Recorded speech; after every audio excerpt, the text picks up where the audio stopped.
అంటే నా journey almost క్షణకి 1978లో 79లో start అయింది. అంటే అదేంటి, నేను సినిమా తీసింది ఫస్ట్ శివ 1918 అంటే ఇది నేను చెప్పేది 16 వయసు సినిమా. ఫస్ట్ సినిమా రిలీజ్ అయింది. నేను మెస్మరైజ్ అయిపోయాను తను చూసి. అసలు అంటే ఆల్మోస్ట్ ఎన్నిసార్లు చూసానో నాకు గుర్తు కూడా లేదు. 16 వయసు. సో అప్పటి నుంచి నాకు విపరీతమైన ఒక అభిమానిగా, ఆరాధకుడిగా అయిపోయాను శ్రీదేవి గారికి. అది అయిన తర్వాత ఆబ్వియస్లీ ఇది అయిపోయింది, శివ వచ్చేసింది. వచ్చిన తర్వాత అంటే శ్రీదేవి గారిని దగ్గర నుంచి చూడాలి అనేది one of the biggest ambitions నాకు. దానికే నేను డైరెక్టర్ అవ్వాలని ఒక ఇన్స్పిరేషన్ వచ్చింది.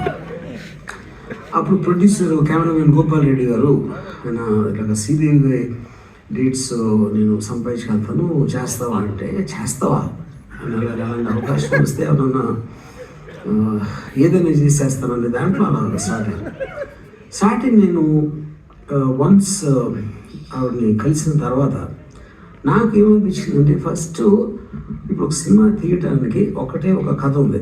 ఆ కథలో ఒక పాత్రకి ఫలానా యాక్టర్ సూట్ అవుతారు అని మనం డైరెక్టర్స్ మామూలుగా ఆలోచిస్తారు.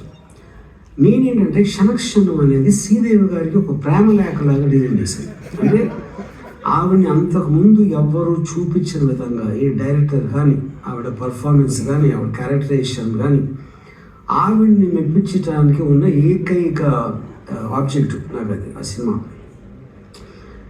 So that is how the film started.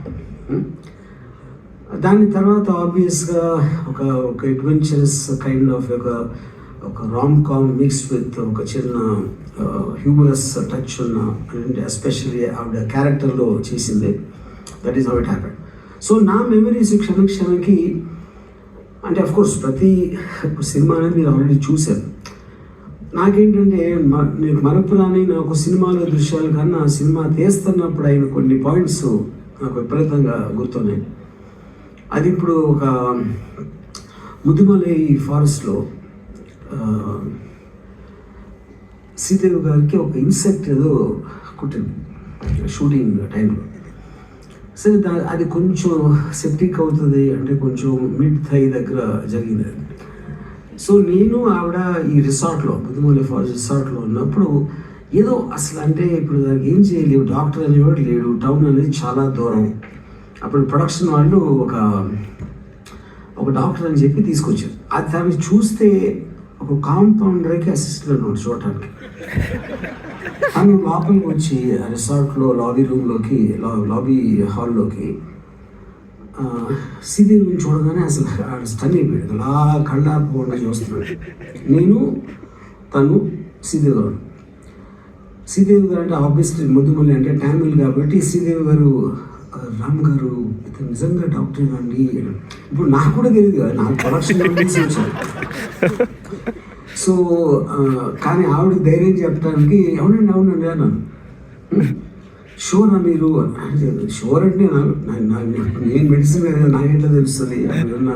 అతను ఏదో ప్రూఫ్ చూపించమని అడగలేము.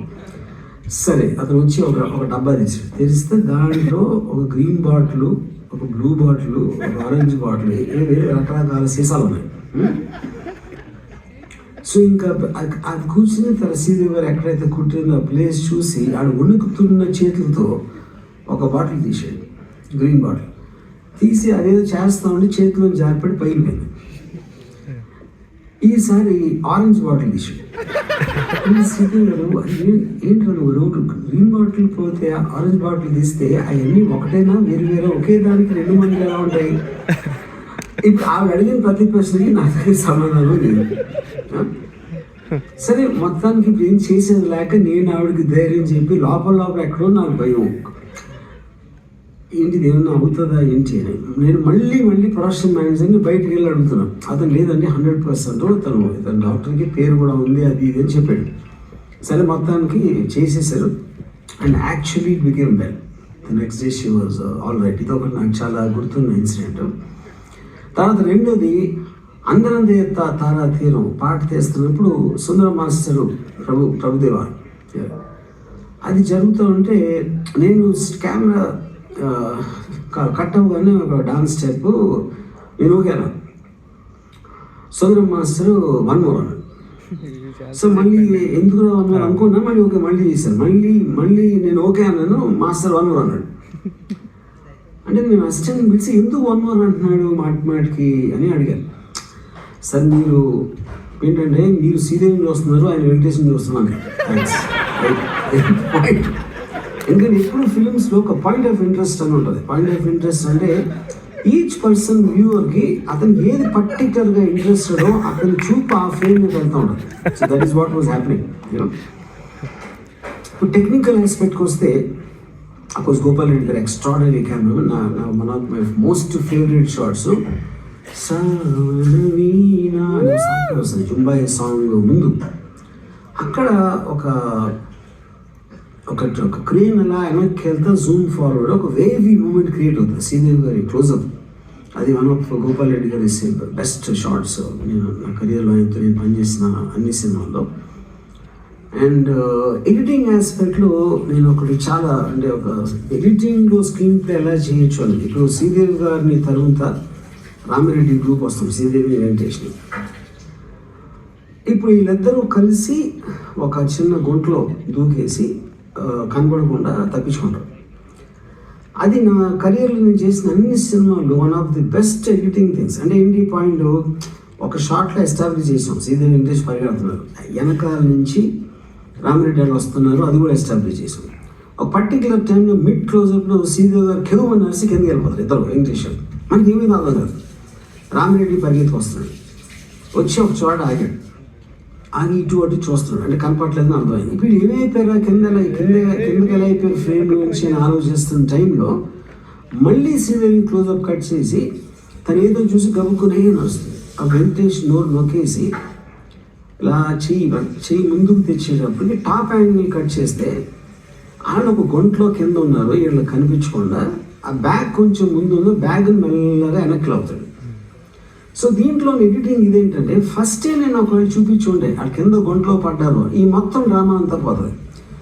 సో ఉట్టి షార్ట్స్ ఎడిటింగ్ ఏ షార్ట్ తర్వాత ఏ షార్ట్ పెట్టామన్న దాని మీద ఎంత డ్రామా క్రియేట్ చేయొచ్చు అనేది ఇది ఒక one of my finest examples నేను తీసిన సినిమాలు. ఇంకా దీని తర్వాత ఓకే ఇప్పుడు కీరవాణి అంటే నాకు ఫస్ట్ శివ అప్పుడే నేను తీసుకోవాలి కీరవాణి. అంటే నేను శివ ట్రై చేస్తున్న టైంలో కానీ అందరూ కొత్త వాళ్ళు అయిపోతే ఎలాగా అని ప్రొడ్యూసర్ ఇదంతా మాట్లాడేసరికి నేను కూడా ఫీల్ అయ్యి ఇళయరాజా గారిని తీసుకున్నాను. శివ తర్వాత నేను నా కమిట్మెంట్ ఉంది గారు క్షణక్షణంకి కీరవాణి తీసుకున్నాను. అండ్ ఐ థింక్ ఈజ్ నా కెరియర్ మొత్తంలో one of the best scores నాకు ఎప్పుడైనా చెప్పాలంటే మన రంగీలా అండ్ క్షణక్షణం.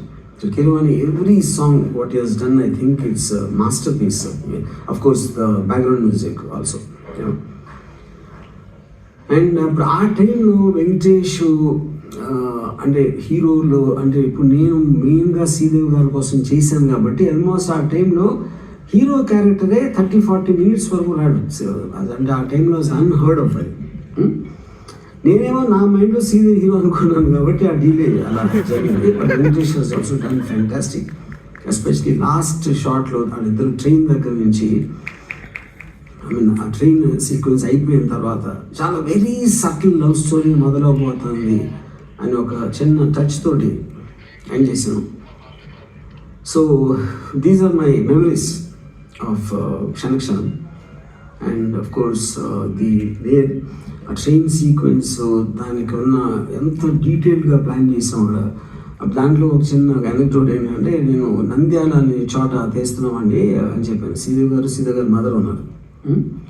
అంటే ఇప్పుడు ఆ టైంలో శ్రీదేవి గారు నేషనల్ స్టారు. ఇప్పుడు ఆవిడ అక్కడ నంద్యాల లాంటి చోటకి తీసుకెళ్తే క్రౌడ్ కంట్రోల్ ఎలా చేయగలుగుతాం. ఇంకో ప్రాబ్లము అంటే అప్పుడు రావటానికి ఆవిడ కూడా యాజ్ అ హీరోయిన్ అంటే అదంతా కొంచెం రౌడీజం ఏదో రకరకాల రెప్యుటేషన్స్ ఉండే. అప్పుడు అది నిజంగా రిస్క్ అవ్వదా అని అడిగితే నేను లేదండి నేను చూసుకుంటాను. మీరేం చూసుకుంటారు, మీరు సూపర్ మ్యాన్ ఏంటి అని.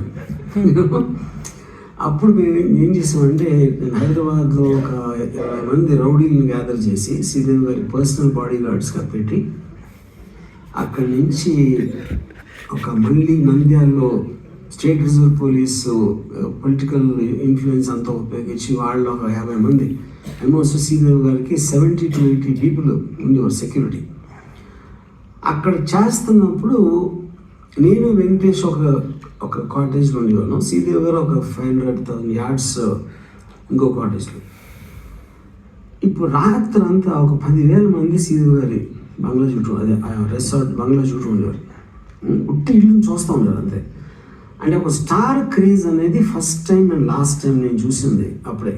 యూనో తర్వాత మేము లొకేషన్లో ఉండి శ్రీదేవి గారు బయలుదేరి వస్తున్నారు లొకేషన్కి, నాకు ఎలా తెలిసింది అంటే అప్పుడు సెల్ ఫోన్ లేదు, ఏం లేదు. అది ఆ వచ్చే రూట్లో ఒక దుమ్ము అలా మా వైపు వస్తూ ఉండేది. ఎందుకంటే శ్రీదేవి గారు వెనకాల 100,000 మంది పరిగెడుతూ ఉంటే వాళ్ళ కాళ్ళ దుమ్ము ఒక చిన్న టైఫూన్ లాగా మా వరకు వస్తూ ఉండేది.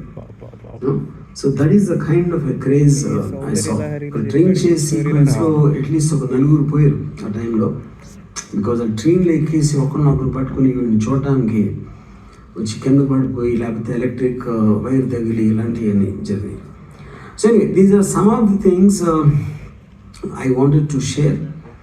అండ్ లైక్ ఐ సెడ్, నేను ఒక ప్రేమ లేఖ మారి ఇప్పుడు ఇన్ని సంవత్సరాల తర్వాత ఎప్పుడైనా నేను ఎవరైనా ఒక though Shiva was much more successful ఆ పర్టికులర్ టైంలో, ఇప్పుడు నేను ఎక్కడికి వెళ్ళినా కూడా క్షణక్షణం డైరెక్టర్ కన్నా ఎక్కువ ఉంటారు, శివ డైరెక్టర్ కన్నా ఎక్కువగా. So that is one of the proudest films I have made in my life and I'm very happy to share all these details with you. Thank you. So we are also very happy, కదా.